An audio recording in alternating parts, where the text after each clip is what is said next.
Hello everyone, আজকে একটা নতুন রেসিপি নিয়ে এসেছি। বিয়েবাড়িতে গেলে বিয়েবাড়ির পোলাওটা আমার কাছে খুব ভালো লাগে, কারণ এটা অনেক বেশি ঝরঝরে হয় আর একটু খেতে অন্যরকম লাগে। আজকে বিয়েবাড়ির মতো 100% না হলেও প্রায় 90% ওই রকম একটা রেসিপি আপনাদের সাথে আমি শেয়ার করব। একদম পারফেক্ট একটা ঝরঝরে সাদা পোলাও। বিয়েবাড়ির পোলাওটা কিন্তু অনেক বেশি সাদা ধপধপে হয়, দেখতে আমার কাছে খুব সুন্দর লাগে।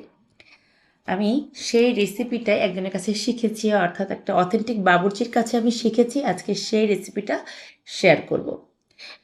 বিয়েবাড়ি ধপধপে সাদা পোলাও রান্না করার জন্য লাগবে চিনি গুঁড়া পোলাওয়ের চাল।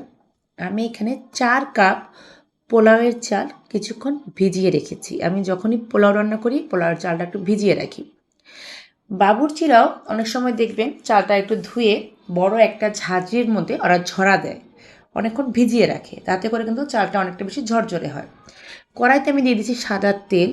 এই তেলে আমি 2-3টার মতো তেজপাতা দিয়ে দিয়েছি, 2-3টা দারচিনি, 4-5টা ছোটো এলাচ, আর 5-6টার মতো পেঁয়াজ কুচি, সাথে আমি 2-3টা বড় এলাচও দিয়েছি, অর্থাৎ কালো এলাচ যেটা, সেটা আমি দিয়ে পেঁয়াজটাকে হালকা ভেজে নেব। এটা কিন্তু বেরেস্তা করা যাবে না, কোনোভাবেই পেঁয়াজটা লাল করা যাবে না, তাহলে পোলাওয়ের কালার সুন্দর আসবে না। জাস্ট এটাকে 3 থেকে 4 মিনিট মিডিয়াম হিটে আমরা ভেজে নেব, পেঁয়াজটা একটু নরম হয়ে আসবে। আমার এই রেসিপিগুলো আপনাদের ভালো লেগে থাকলে আমার চ্যানেলটা সাবস্ক্রাইব করে পাশে থাকা যে বেল আইকনটা আছে সেটা বাজিয়ে দেবেন, এরকম নতুন নতুন রেসিপি সবার আগে পাওয়ার জন্য। পেঁয়াজগুলোকে আমি হালকা করে ভেজে নিয়েছি। যখন দেখবেন পেঁয়াজটা দিয়ে খুব সুন্দর একটা ভাজা ভাজা স্মেল চলে আসছে এবং এই দারচিনি, এলাচ, লবঙ্গ এগুলোর খুব সুন্দর একটা ফ্লেভার চলে আসবে, তখনই বুঝবেন যে এটা ভালো মতো ভাজা হয়ে গেছে। এর চেয়ে বেশি আর আমরা ভাজতে যাব না। এখন যে চালগুলো আমি ধুয়ে ঝরা দিয়ে নিয়েছিলাম সেই চালগুলো এখানে আমি দিয়ে দিলাম। এই চালটা দিয়ে এই চালটাকে কিন্তু আমি অনেকক্ষণ ভেজে নেব। অনেক সময় বাবুর্চিরা কিন্তু না ভেজে মানে জলের মধ্যে দমে পোলাও রান্না করে, অর্থাৎ আগে জল দিয়ে পোলাও রান্না করে। আবার অনেক বাবুর্চিরা দেখবেন এইভাবে চালটাকে খুব ভালো করে ভেজে নেয়। ওরা কিন্তু যদি ভেজে রান্না করে অনেকক্ষণ সময় নিয়ে সেটাকে ভাজে, ভাজতে ভাজতে চালটাকে অনেকটা হালকা করে ফেলে, তাতে করে কি হয়, যখন আপনি এটাকে পোলাওটাকে দমে দিবেন, দমে দিলে পরে পোলাওটা অনেক বেশি ঝরঝরে হয়। এই জন্য চালটাকে খুব করে সময় নিয়ে আপনারা এটাকে ভাজবেন। দেখুন আমি কীভাবে ভাজছি। আর চুলার আঁচটাকে কিন্তু মিডিয়াম হিটে দিয়ে দেবেন। আপনারা খেয়াল করেছেন কি না, আমি কিন্তু আদা বাটা দিইনি। তেলের মধ্যে আদা বাটা দিলে অনেক সময় আদাটা ছিটে, এই জন্য আপনারা এই টেকনিকে আদা বাটা দেবেন, অর্থাৎ চালটাকে ভালো করে ভেজে তারপর এখানে আমি আদা বাটা দেব। আমি 4 কাপ চাল নিয়েছি, এই জন্য এখানে আমি 2 টেবিল চামচের মতো আদা বাটা দেব। তার আগে আমি চালটাকে আরেকটু ভেজে নিচ্ছি। চালটা ভাজতে ভাজতে দেখবেন চালটা হালকা হয়ে আসবে আর চালটা দিয়ে সুন্দর একটা সুগন্ধি আসবে। যেহেতু চিনি গুঁড়া পোলাওয়ের চাল, এটা ভাজার সময় দেখবেন একটা সুন্দর একটা ফ্লেভার আসতেছে, মানে পোলাওয়ের একটা ফ্লেভার চলে আসবে। তখন বুঝবেন যে এটা ভালো মতো ভাজা হয়ে গেছে, আর ভাজার প্রয়োজন নেই। কাঁচা যে পোলাওটা রান্না করা হয়, অর্থাৎ না ভেজে ডাইরেক্ট দমে দিয়ে, সেই রেসিপিটাও একদিন আমি আমার চ্যানেলে আপলোড করবো। আজ পর্যন্ত ওই রেসিপিটা আমি এখনও শেয়ার করিনি। আমার মা ওটা রান্না করতে পারে, আমার মা যেদিন রান্না করবে সেই ভিডিওটা করে আমি আপনাদের সাথে শেয়ার করব। কিন্তু ওটার চেয়ে আমার কাছে এটাই বেশি ইজি লাগে। যারা নতুন রাঁধুনি আছেন তারা এভাবে করতে পারেন, একদম পারফেক্ট ঝরঝরে একটা পোলাও হয়। দেখুন আমি কিন্তু অনেকক্ষণ সময় নিয়ে চালটাকে ভাজতেছি।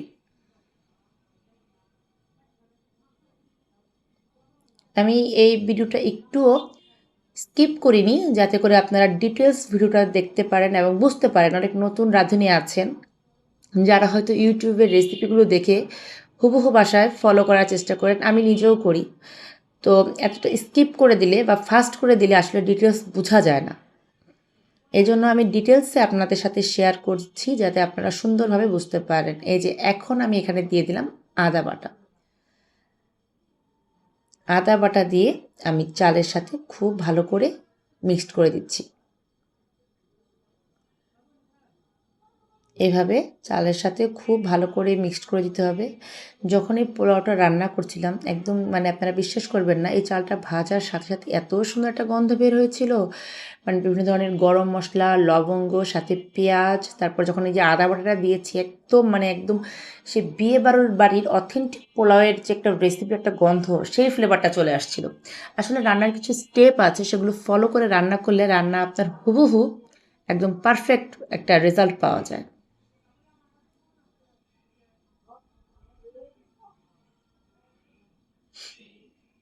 আর পেঁয়াজগুলো কিন্তু দেখতেই পাচ্ছেন একদম সাদা আছে, এটাকে আমি লাল করি। এখন আমি এখানে দিয়ে দিলাম লবণ। লবণ দিয়েও আমি আর কিছুক্ষণ চালটাকে ভাজছি।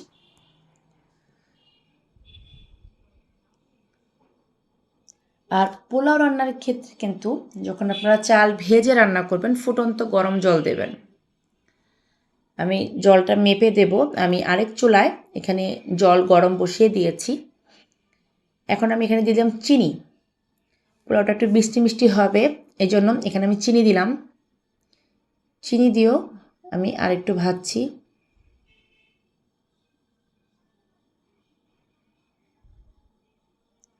অনেকক্ষণ সময় নিয়ে আসলে এই কাজটা করতে হয়। যদি আপনারা একদম বিয়েবাড়ির অথেন্টিক পোলাও রান্না করতে চান তাহলে এই স্টেপগুলো ফলো করতে হবে এবং এই ধৈর্য নিয়ে রান্নাটা করতে হবে, তবেই কিন্তু একটা ভালো পারফেক্ট রেজাল্ট আপনারা পাবেন।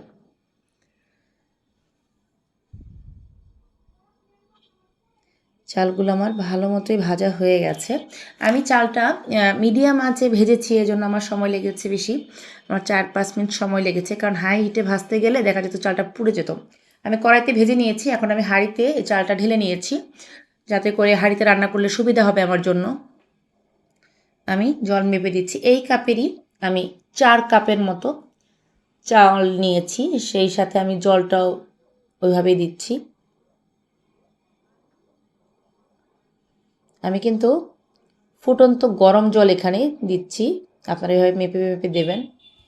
আপনারা চাইলে 4 কাপ চালের জন্য 7 কাপের মতো জল দিতে পারেন, বা 7.25 কাপ, অর্থাৎ কিছুটা কম দেবেন। যদি ঝরঝরে পোলাও করতে চান তাহলে কিছুটা কম দেবেন। আর যদি সমান পরিমাণ দেন, অর্থাৎ 4 কাপ চাল তার ডাবল পরিমাণের জল, 8 কাপ জল, তাহলে কিন্তু পোলাও নরম হয়ে যাবে, পোলাও কিন্তু এতটা ঝরঝরে হবে না। অবশ্যই আপনাকে জলের পরিমাণ 7.25 কাপ বা 7 কাপ দিতে হবে। 7 কাপ অনেক সময় হবে না, আমি বলবো আপনারা 7.25 কাপ দেবেন, তাতে করে খুব সুন্দর একটা পারফেক্ট রেজাল্ট আপনারা পাবেন। আমি জলটা দিয়ে দিয়েছি, সব কিছু খুব ভালো করে মিক্সড করে এরপর আমি দমে দিয়ে দেবো। আমি সব কিছু ভালো করে মিক্সড করে নিচ্ছি, দেখুন।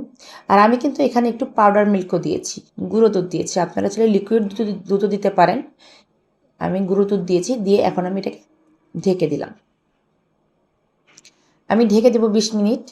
এটা 20 মিনিট পর দেখুন, আমি ঢাকনা তুলে সব কিছু মিক্সড করে দিচ্ছি, কত সুন্দর পারফেক্ট সাদা ঝরঝরে পোলাও।